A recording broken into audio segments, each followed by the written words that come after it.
Okay, let's see my solution. Well, for the first one, if I'm using the mapping and then I want to create a lambda function like this, I accept a parameter x and then I'm returning pi multiplied by the x squared. Okay, and then I want to apply this function to all the items. They are the radius. Okay, so that's the first one. And for the second one, well, I'm doing pi multiplied by r squared for I in items. Well, and you see the difference. Well, for the list comprehension, especially the basic list comprehension, and then we just read from the left side to the right side, and then we got exactly what it means. Okay, and then let's move on. Well, and even though we say a list comprehension is really handy to use, but there are still cases that using this comprehension will create some trouble or make the code not as elegant as we want to have. So let's see this one. Well, now we are trying to touch a a nested list, and then we have a 3 by 3 matrix. So I want to have all the values flattened. But to do that, I have to do a nested iteration so that I can touch all the values one by one. So what we have to do is we have to do x for a row in matrix, and then we are doing one round of the iteration so we can touch each rows. And for each row, we also want to touch each of the value, so I have to do another for x in rows. So for this version, well, this is still readable, but it's not that easy. Well, even though I say for the basic version of the list comprehension, that's easy to read, just one scan from the left side to the right side. But there are some possible hard list comprehensions. And then if we are going harder and harder, and then you will find the list comprehension is not that friendly anymore. So let's move on and see another example. So for this example, we are trying to square all the values in this 3 by 3 matrix. So we are doing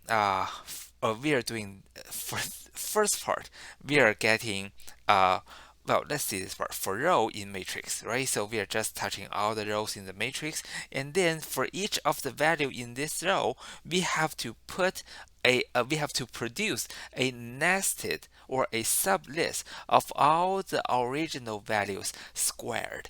So I have to do x squared for x in row.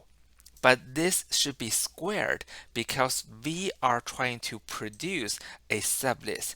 And then for the outside, we are doing for row in matrix.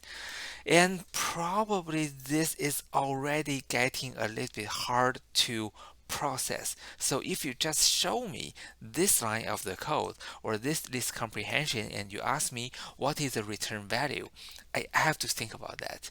Well, I have to probably even do a print to really see what is the return value. So I will say this is probably the hardest list comprehension you want to do. And then if you want to do even further and say you have to do a 3D matrix, for example, and then you don't have to use a list comprehension. So let's see example about the 3D list. So that is a list inside the list and inside another list. And can we do that with a list comprehension?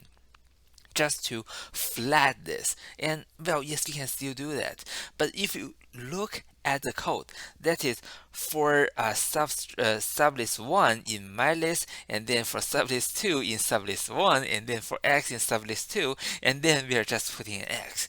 Well, this code is hard enough to read, and I even want to break a list comprehension into 3 lines. Well, probably this is a recommendation.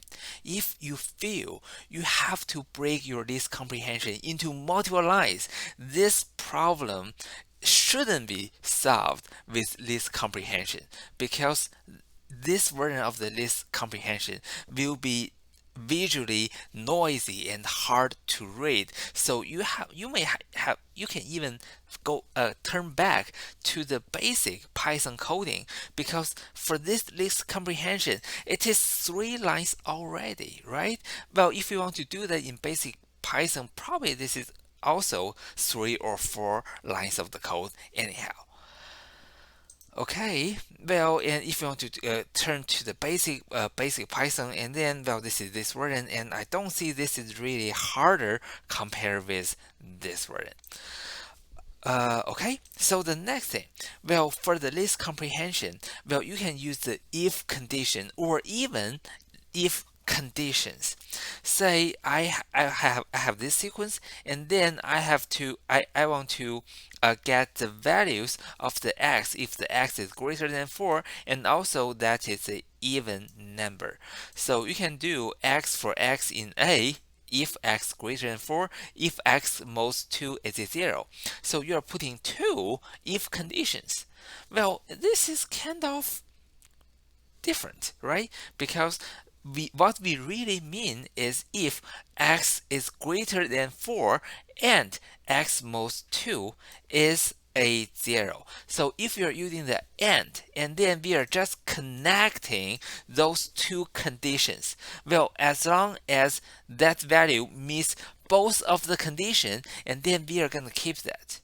Okay, so, well, but for this version, well, probably this version is also not so hard to read. So for those two versions, well, for this version and this version, well, the book says, well, this one is a little bit is not as good as this one, but I would say using either of them would be okay, because they are still readable as 1 line of the code. It can be processed with one scan from the left side to the right side. Okay, so the general recommendation is well, if you are doing the list comprehension, make sure that there is only one expression, so your list comprehension can be scanned and understood using one scan, and that is the rule of thumb. And if you are creating a hard list comprehension, well, you can try to just turn back to the basic Python coding like this, and, well, the length of the code will be similar anyhow. Okay, so that's it for this part.